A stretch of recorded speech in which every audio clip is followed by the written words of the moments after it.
So, hello everyone, welcome to our online learning platform SP lesson competitive exam. बच्चों हमारी series चल रही है सक्सेस बूस्टर सीरीज, जिसमें हम कंप्लीट कोर्स ऑफ फिजिक्स की बात कर रहे हैं। तो हमारा जो सेकंड टॉपिक है आज वो है करंट इलेक्ट्रिसिटी का। फर्स्ट टॉपिक हमने पढ़ लिया है बच्चों, जिसमें अपने करंट डेंसिटी के बारे में नॉलेज ली थी। तो बच्चों अगर आप इस चैनल पर नए हैं तो प्लीज़ लाइक सब्सक्राइब और शेयर करें, और पुराने हैं तो लाइक और शेयर करना ही है। हर वीडियो की जैसे इस वीडियो का पीडीएफ भी आपको लिंक डिस्क्रिप्शन में मिल जाएगा, आप वहाँ से डाउनलोड कर सकते हो। तो स्टार्ट करते हैं बच्चों। बात करते हैं ओम्स लॉ की। तो ओम्स लॉ क्या कहता है बच्चों, ये आपने सबको 10th में पढ़ रखा है, लेकिन पढ़ना जरूरी है बिकॉज यहाँ पे चीज़ कुछ अलग है कि if the physical condition of the conductor like length, temperature, mechanical strength, ये सब कांस्टेंट रहे या रिमेन्स सेम रहे, then the current flowing through the conductor is directly proportional to the potential difference across its two ends. मतलब current जो है वो we के डायरेक्टली प्रोपोर्शनल होगा। या अगर आप इस प्रोपोर्शनल का साइन हटा के इक्वल का साइन लेके आओगे तो कांस्टेंट लेके आएगा, या हम बोले प्रोपोर्शनली कांस्टेंट लेके आएगा, तो उसको हम क्या बोलते हैं बच्चों, रेजिस्टेंस। तो रेजिस्टेंस क्या है, प्रोपोर्शनली कांस्टेंट है, जिसको आप इलेक्ट्रिक रेजिस्टेंस कहते हो। ओके, तो दूसरी बात बच्चों, Ohm's law is not a universal law because her substance जो है वो ओम के नियम का फॉलो नहीं करता। ओम के लॉ को फॉलो करने वाले जो सब्सटेंस है उनको हम ओमिक सब्सटेंस कहते हैं, वही केवल ओम के लॉ को फॉलो करते हैं। सेकंड चीज, ग्राफ खींचोगे अगर आप वी और आई में मेटेलिक कंडक्टर के लिए, तो आपको कैसे मिलेगा बच्चों, स्ट्रेट लाइन मिलेगा। वी आई कर्व जो होगा वो स्ट्रेट लाइन मिलेगा, और उसका जो स्लोप होगा मतलब टेन थीटा मतलब वाई बाई एक्स, वो क्या देगा बच्चों आपको, वो देगा वी बाई आई मतलब आर। ओके, अब बच्चों टेम्परेचर रेजिस्टेंस जो होता है वो टेम्परेचर के डायरेक्टली प्रोपोर्शनल होता है, ये भी आप थोड़ी देर में पढ़ोगे। इसका मतलब जिसका जितना स्लोप ज़्यादा मतलब उसका उतना ही टेन थीटा ज़्यादा। देखो जैसे थीटा इंक्रीज होता है तो टेन थीटा की वैल्यू इंक्रीज होती है। जैसे आप देखो 1030 की वैल्यू 1/√3 और 1060 की वैल्यू √3 होती है। तो जैसे आपने थीटा इंक्रीज करा, टेन थीटा इंक्रीज होगा, टेन थीटा इंक्रीज होगा तो स्लोप इंक्रीज होगा, और स्लोप इंक्रीज होगा तो वी आई कर्व का जो स्लोप है वो रेजिस्टेंस है, तो रेजिस्टेंस इंक्रीज होगा। तो यहाँ पे देख सकते हो बच्चों, इस ग्राफ 1 की जो स्लोप ज़्यादा है इसलिए इसका रेजिस्टेंस ज़्यादा है, ग्राफ 2 की स्लोप कम है इसलिए इसका रेजिस्टेंस कम है। ओके, और बच्चों जो डिवाइस जो ओम्स लॉ को फॉलो नहीं करती है, जैसे gases, crystal rectifier, thermionic valves, transistor, diode, triode, ये सब ऐसी चीज़ें हैं बच्चों जो ओम्स लॉ को फॉलो नहीं करती है। इनको बोलते हैं अपन नॉन ओमिक और नॉन लीनियर कंडक्टर्स। इनके लिए वी आई कर्व जो होता है वो लीनियर नहीं होता बच्चों, और इनके लिए जो रेजिस्टेंस निकाले जाते हैं वो दो तरह के रेजिस्टेंस होते हैं। एक तो होता है स्टैटिक रेजिस्टेंस और एक होता है डायनामिक रेजिस्टेंस।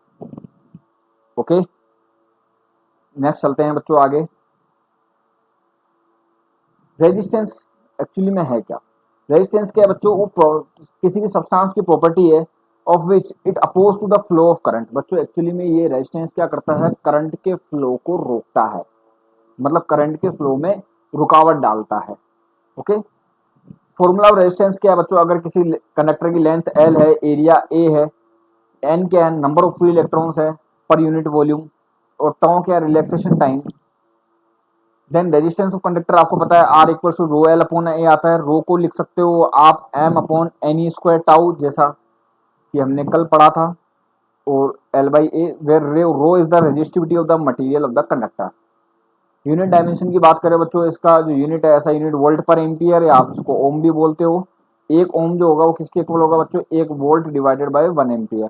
अगर आप इसको सीजीएस में लिखोगे तो 1 वोल्ट सीजीएस में किसके इक्वल होता है, 10⁸ ईएमयू ऑफ पोटेंशियल, और 1 एम्पियर जो होता है वो होता है 1/10 एब या 10⁻⁻1 ईएमयू ऑफ करंट। तो ये इक्वल आता है 10⁹ ईएमयू ऑफ रेजिस्टेंस के।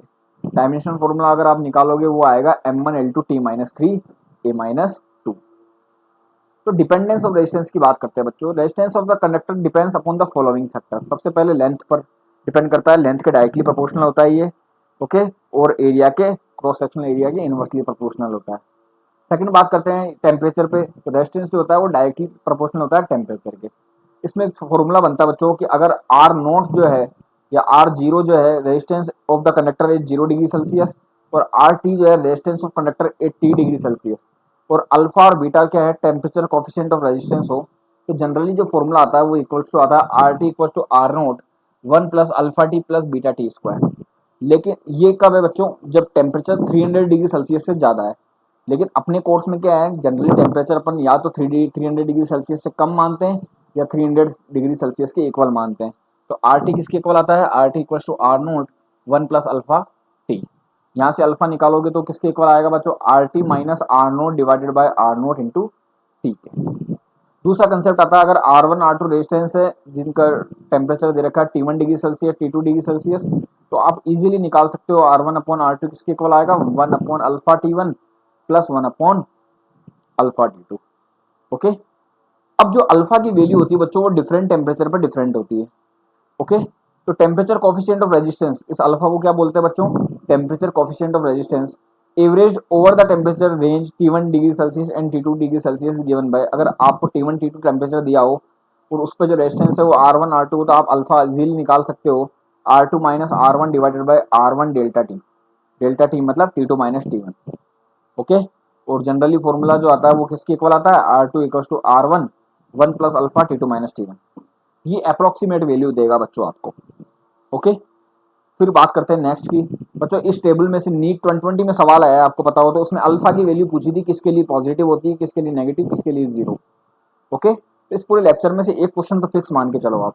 तो variation of resistance of some electrical material with temperature, metals के लिए बात करें तो अल्फा पॉजिटिव होता है और रेजिस्टेंस जो होता है वो टेम्परेचर के साथ इंक्रीज होता है। सॉलिड नॉन मेटल के लिए अल्फा जीरो होता है और टेम्परेचर पे इंडिपेंडेंट होता है। सेमीकंडक्टर के लिए, इलेक्ट्रोलाइट्स के लिए, आयनाइज गैस के लिए, इन सब के लिए अल्फा जो होता है बच्चों वो क्या होता है, नेगेटिव होता है और टेम्परेचर के साथ कैसे होता है बच्चों, डिक्रीज होता है। और अलॉयज के लिए स्मॉल पॉजिटिव वैल्यू होती है अल्फा की और ये टेम्परेचर के साथ ऑलमोस्ट कांस्टेंट रहता है। ओके, सो अगर आप ग्राफ भी देखोगे तो ग्राफ कुछ इस तरह से दिखेगा। कंडक्टर्स के लिए ये ऐसे, अलॉयज जैसे मैंगनीन, कॉन्स्टेंटन, यूरेका, इनके लिए क्या आता है बच्चों, लगभग कांस्टेंट रहता है अप्रोक्सीमेटली। और सेमीकंडक्टर्स के लिए क्या होता है, ये डिक्रीज होता है। ओके, चाहे रेजिस्टेंस हो चाहे रेजिस्टिविटी हो बच्चों। Okay, so graph shows the variation of resistivity with temperature for conductor, semiconductor and for alloys like manganese and constantan. Since the resistivity of manganese and constantan remains, अब बच्चों manganin और constantan जैसे alloys होते हैं उनकी resistivity क्या होती है, कांस्टेंट रहती है अगर आप टेम्परेचर चेंज करोगे तब भी। इसलिए इन मटेरियल्स का जो यूज़ करते हैं वो ब्रिज वायर और रेजिस्टेंस कोयल बनाने में करते हैं। ये भी इंपॉर्टेंट है बच्चों बोर्ड्स एग्जाम के लिए। चलते हैं नेक्स्ट पे। अब बात करते हैं बच्चों रेजिस्टिविटी, कंडक्टिविटी और कंडक्टेंस की। ओके, तो आपको पता है R equal to rho L upon A होता है। अगर लेंथ को मैं 1 मीटर कंसिडर करूं और एरिया को 1 मीटर स्क्वायर कंसिडर करूं तो जो रेजिस्टेंस होगा वही किसके इक्वल हो जाएगा, रो के। इसका मतलब resistivity is the numerically equal to the resistance of a substance जिसका क्रॉस सेक्शन एरिया कितना हो, यूनिट हो, और लेंथ भी कितनी हो, यूनिट हो। ओके, अगर आप इसका डायमेंशन और यूनिट निकालोगे तो यूनिट क्या आएगी, ओम इंटू मीटर, और डायमेंशन क्या आएगी, m1l3t-3 a-2। रो का जो फॉर्मूला आता है बच्चों किसके इक्वल आता है, m upon N square tau के। ओके, रेजिस्टिविटी जो है बच्चों एक इंट्रिंसिक प्रॉपर्टी है सब्सटेंस की। ये सबसे इंडिपेंडेंट है, ना लेंथ पे, ना शेप पे, ना एरिया पे, ना साइज पे, किसी पे डिपेंड नहीं करती बच्चों। ये ध्यान रखनी है ये चीज। सेम मटेरियल के लिए रेजिस्टिविटी सेम रहती है। अब जैसे सब्सटेंस अगर डिफरेंट डिफरेंट है तो रेजिस्टिविटी भी डिफरेंट होगी। जैसे रो सिल्वर जो होता है वो सबसे मिनिमम होता है जिसकी वैल्यू होती है 1.6 इंटू 10⁻⁸ ओम इंटू मीटर। और फ्यूज वायर का रो, फ्यूज क्वार्ट्ज जो आता है उसका रो सबसे मैक्सिमम होता है 10⁻6 ओम इंटू मीटर। तो इंसुलेटर के लिए रो सबसे ज़्यादा मैक्सिमम फॉर फ्यूज क्वार्ट्ज, फिर अलॉयज के लिए, फिर सेमीकंडक्टर के लिए, फिर कंडक्टर्स के लिए। और कंडक्टर में भी सबसे मिनिमम किसके लिए होता है बच्चों, सिल्वर के लिए। ओके, फिर बात करते हैं रेजिस्टिविटी डिपेंड्स जो होती है वो भी टेम्परेचर पर डिपेंड करती है। जैसे R T equal to R naught 1 plus alpha delta T लिखते हो वैसे rho T equal to rho naught 1 plus delta T लिखते हो। ओके, जैसे टेम्परेचर के साथ रेजिस्टेंस इंक्रीज होता है वैसे टेम्परेचर के साथ रेजिस्टिविटी भी इंक्रीज होती है। ओके, और रेजिस्टिविटी इंक्रीज किस किस से होगी, इम्प्योरिटी से और मैकेनिकल स्ट्रेस से। ओके बच्चों, फिर चलते हैं नेक्स्ट पे कि magnetic field increase the resistivity of all metals. Magnetic field होता है बच्चों वो मेटल्स सबकी रेजिस्टिविटी को इंक्रीज करता है, सारी मेटल्स की, किस किस को छोड़कर, आयरन, कोबाल्ट और निकल को छोड़कर। ओके, आप इसको फेकोनी से भी याद कर सकते हो। फे मतलब आयरन, सीओ मतलब कोबाल्ट और एनआई मतलब निकल। ओके, फिर आता है resistivity of certain substance like selenium, cadmium sulphide inversely proportional to the intensity of light falling upon them. बच्चों ये फोटो इलेक्ट्रिक इफेक्ट में आता है, ये आपको याद भी रखना है, एनसीईआरटी की लाइन है बच्चों, ये फोटो इलेक्ट्रिक इफेक्ट में दी हुई होती है। ओके, फिर बात करते हैं बच्चों कंडक्टिविटी की। कंडक्टिविटी क्या होती है? रेजिस्टिविटी या स्पेसिफिक रेजिस्टेंस का जस्ट रेसिप्रोकल। ओके, आपको पता रखना चाहिए कि जो रेजिस्टिविटी होती है उसको आप स्पेसिफिक रेजिस्टेंस भी बोलते हो। ओके बच्चों, तो सिग्मा जो होता है वो किसके इक्वल होता है? 1/रो के। और यूनिट क्या होती है बच्चों? ओम इनवर्स, मीटर इनवर्स या महोमीटर इनवर्स या साइमन मीटर इनवर्स, ये तीनों इसकी यूनिट है। इसकी डायमेंशन लिखोगे तो रो के डायमेंशन को जस्ट रेसिप्रोकल कर दोगे, आपका आंसर आ जाएगा। ओके, फिर आता है बच्चों कंडक्टेंस। कंडक्टेंस क्या होता है? रेसिप्रोकल ऑफ रेजिस्टेंस तो होता है कंडक्टेंस, और रेसिप्रोकल ऑफ रेजिस्टिविटी होता है कंडक्टिविटी। दोनों शब्द में बहुत अंतर है। ओके, तो रेसिप्रोकल ऑफ रेजिस्टेंस को क्या बोलते हैं अपन? कंडक्टेंस बोलते हैं। मतलब C = 1/R। ओके, तो 1/ओम ये हो गया, 1/ओम। ओम मतलब ओम इनवर्स, ओम इनवर्स को बोलते हैं महो या साइमन। ओके, अब बच्चों इसमें से भी 2 बार सवाल आया हुआ नीट में, specific use of conducting materials. Okay, first आता है जैसे the heating element of device like heater, geyser, press etcetera, जो है उसमें वो किससे बनते हैं बच्चों? नाइक्रोम से। Because it has high resistivity and high melting point. ये अंडरलाइन याद रखना बच्चों, क्या होता है इसमें? हाई रेजिस्टिविटी होती है और हाई मेल्टिंग पॉइंट होता है। It does not react with air, ये एयर से रिएक्ट नहीं करेगा।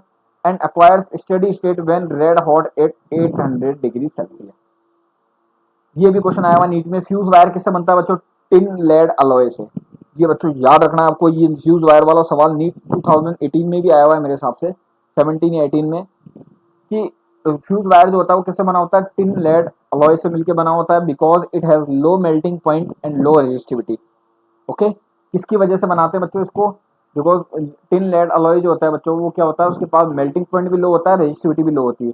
The fuse is made use in series. बच्चों ये भी याद रखना है, फ्यूज को हमेशा सीरीज में लगाते हैं। And melt to produce open circuit when current exceed to safely limit. बच्चों जैसे करंट ज्यादा हो गई तो ये मेल्ट हो जाएगा। ओके, और सर्किट को ओपन कर देगा। रेजिस्टेंस ऑफ रेजिस्टेंस बॉक्स जो होते हैं बच्चों वो मैग्नीन और कॉन्स्टेंटन के बनाए जाते हैं। बिकॉज ये इनकी जो रेजिस्टिविटी होती है वो मॉडरेट होती है। और टेम्परेचर कोफिशिएंट ऑफ रेजिस्टेंस मतलब अल्फा जो होता है वो बहुत छोटा होता है, very small. The resistivity is nearly independent of temperature. इसकी रेजिस्टिविटी लगभग टेम्परेचर पर डिपेंड करती ही नहीं, मतलब टेम्परेचर से इंडिपेंडेंट रहती है। ओके, फिर आता है फिलामेंट और बल्ब जो होता है बच्चों वो टंगस्टन से मिलकर बना होता है। बिकॉज इसकी रेजिस्टिविटी लो होती है, मेल्टिंग पॉइंट हाई होता है, लगभग 3300 kelvin. Okay, and it gives light 8.2400 Kelvin. The bulb is filled with inert gas because high temperature it reacts with air forms oxide. Okay? फिर आता बच्चों कनेक्शन वायर जो होते हैं वो कॉपर के बनाए जाते हैं। बिकॉज क्यों बनाते हैं कॉपर के? इनकी रेजिस्टिविटी और रेजिस्टेंस दोनों लो होते हैं। ये हो गया अपना डेली लाइफ में करंट इलेक्ट्रिसिटी। फिर कुछ स्पेसिफिक कंसेप्ट आते हैं बच्चों, जो सवाल आते हैं नीट में इनकी वजह से। पहला आता है कि the alternate form of resistance R equals to क्या होता है बच्चों? Rho L upon A। अगर आप L से ऊपर नीचे मल्टीप्लाई कर दोगे तो एरिया इंटू लेंथ क्या बन जाएगा? वॉल्यूम, और ऊपर बन जाएगा L², जो कि पहला फॉर्मूला है। ओके बच्चों, अच्छा वॉल्यूम को क्या लिख सकते हो बच्चों? मास अपॉन डेंसिटी लिख सकते हो, ये मास अपॉन डेंसिटी लिख दिया। ओके, या आप इसको और लिख सकते हो rho into V divided by A², या आप इसको और लिख सकते हो rho into M divided by D into A²। where small d क्या है? Density of the material of the conductor, v क्या है? Volume of the conductor, m क्या है? Mass of the conductor. Okay बच्चा party. If conductor is stretch, देखो बच्चों stretch करा आपने, ये पहले ऐसा था बाद में स्ट्रेच करा आपने, तो लेंथ इंक्रीज हो गई, एरिया कम हो जाता है बच्चों स्ट्रेचिंग के टाइम में। स्ट्रेच करो, एलोंग करो, ड्रॉन करो, ट्विस्ट करो, ओके, उसका वॉल्यूम हमेशा क्या रहेगा? कंडक्टर का कांस्टेंट रहेगा। मतलब एरिया इंटू लेंथ का जो मल्टीपल है, देखो वॉल्यूम रिमेन्स कांस्टेंट, इसमें डायग्राम में भी बता रखा है कि वॉल्यूम रिमेन्स कांस्टेंट मतलब एरिया इंटू लेंथ का जो मल्टीपल है वो हमेशा कांस्टेंट रहेगा।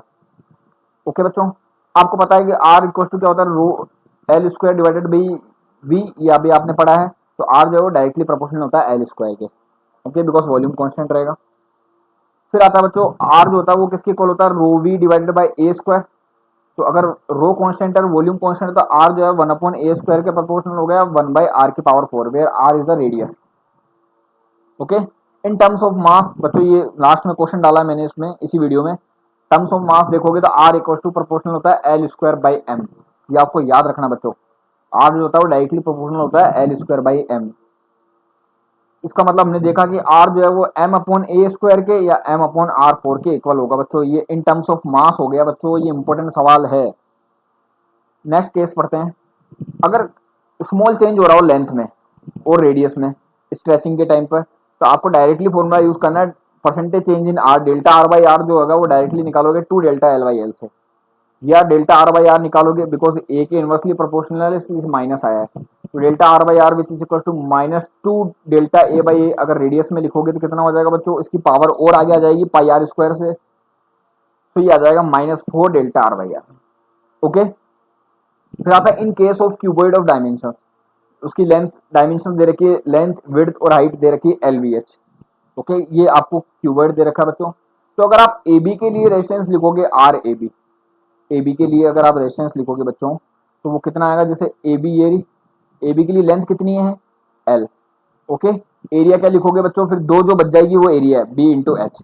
जैसे सी डी के लिए लिखोगे बच्चों, सी डी कहाँ है, ये रही सी डी, सी डी के लिए लेंथ कितनी है बी, ये रहा बी, बाकी जो बच गया वो एरिया हो जाएगा, एरिया क्या हो जाएगा L into H. E F के लिए लिखोगे, ई एफ के लिए लेंथ कितनी है बच्चों एच, देखो ये ई एफ के लिए लेंथ कितनी है एच, बाकी जो बच गया वो एरिया बन जाएगा एल इंटू बी, ऐसे लिख सकते हो बच्चों। Because L is greater than B is greater than H, तो आर मैक्सिमम कब आएगा बच्चों, rho L divided by B H से, और मिनिमम कब आएगा जब एच ऊपर होगा rho H upon L B से। ये एम्स में आया हुआ सवाल है। चलते हैं नेक्स्ट पे।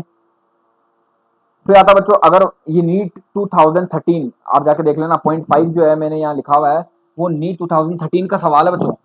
अगर वायर को आपने स्ट्रेच किया एन टाइम्स, ओके, इसकी ओरिजिनल लेंथ से, और पहले रेजिस्टेंस आर था तो बाद में कितना हो जाएगा N square R. Okay, 6 point देखो, if a wire of resistance R is stretch until radius becomes 1 upon N of its original radius, तो रेजिस्टेंस कितना हो जाएगा एन की पावर 4 इंटू आर। ये कुछ पॉइंट्स है बच्चों आपको याद रखने हैं। अगर किसी वायर की स्ट्रेच करोगे उसकी लेंथ में इंक्रीज हो गया x%, where x is very small, तो रेजिस्टेंस में कितना इंक्रीजमेंट होगा बच्चों 2x%। ओके, और अगर आपने किसी वायर को स्ट्रेच किया और उसकी इंक्रीजमेंट लेंथ में हो गया x%, लेकिन x ज्यादा है, तो अगर आप फिर रेजिस्टेंस इंक्रीज कैसे निकालोगे बच्चों, 2x plus x square divided by 100, direct trick है ये बच्चों। ओके, और अगर आपने किसी वायर को स्ट्रेच किया और उसकी रेडियस जो है बच्चों वो रिड्यूस हो गई कितनी x%, जहाँ x वेरी स्मॉल है, तो रेजिस्टेंस कितना इंक्रीज हो जाएगा 4x%। ये कुछ पॉइंट्स थे बच्चों जो आपको याद रखने हैं, नीट में जेई में डायरेक्टली रिपीट होते हैं। अब कुछ क्वेश्चन कर लेते हैं अपन। पहला देखो बच्चों, रेक्टेंगुलर ब्लॉक पे ही है, ए rectangular block has dimension 5 5 10। Okay, length width और हाइट दे रखी है। Calculate the resistance measure between two square ends, और दूसरा दे रखा है टू अपोजिट रेक्टेंगुलर एंड्स, रो दे रखा है आपको 3.5 इंटू 10⁵। तो बच्चों देखो इसमें ये लेंथ, ये विड्थ और ये एस दे रखी है, ये लेंथ, ये विड्थ और ये हाइट। अब आप जब R1 निकालोगे टू स्क्वायर एंड्स पे, टू स्क्वायर एंड्स मतलब ये टू स्क्वायर एंड्स बच्चों। ओके, तो R1 निकालोगे जब रो L इंटू ए लिखोगे। अच्छा, अब यहाँ पे L कितना हो जाएगा बच्चों, ये हाइट हो जाएगी 10 सेंटीमीटर के लिए, तो रो हो गया 3.5 इंटू 10⁵, और ये हो गया बच्चों L बन गया ये 10 सेंटीमीटर मतलब 10⁻², और बाकी जो बच गए वो बन जाएगा B इंटू एच, मतलब 5 इंटू 5 सेंटीमीटर में दे रखे मीटर में कन्वर्ट करने के लिए 10⁻², 10⁻², कितना आ जाएगा 10⁻4। सोल्व करोगे इतना आ जाएगा। ओके बच्चों, अब जो पूछ रहा है कि अपोजिट रेक्टेंगुलर पॉइंट पे लिखोगे तो लेंथ कितनी हो जाएगी बच्चों 5 सेंटीमीटर, तो एरिया कैसे लिखोगे फिर इसका, बाकी जो दो साइड बच गई 5 इंटू 10, ये रहा 5 इंटू 10। तो इजी है बच्चों, आप जनरली आप ये पहचान लो कि उसकी लेंथ कितनी हो जाएगी, बाकी एरिया जो नीचे लिखोगे वो विड्थ इंटू हाइट हो जाएगा। ओके, नेक्स्ट क्वेश्चन आता है बच्चों, देखते हैं।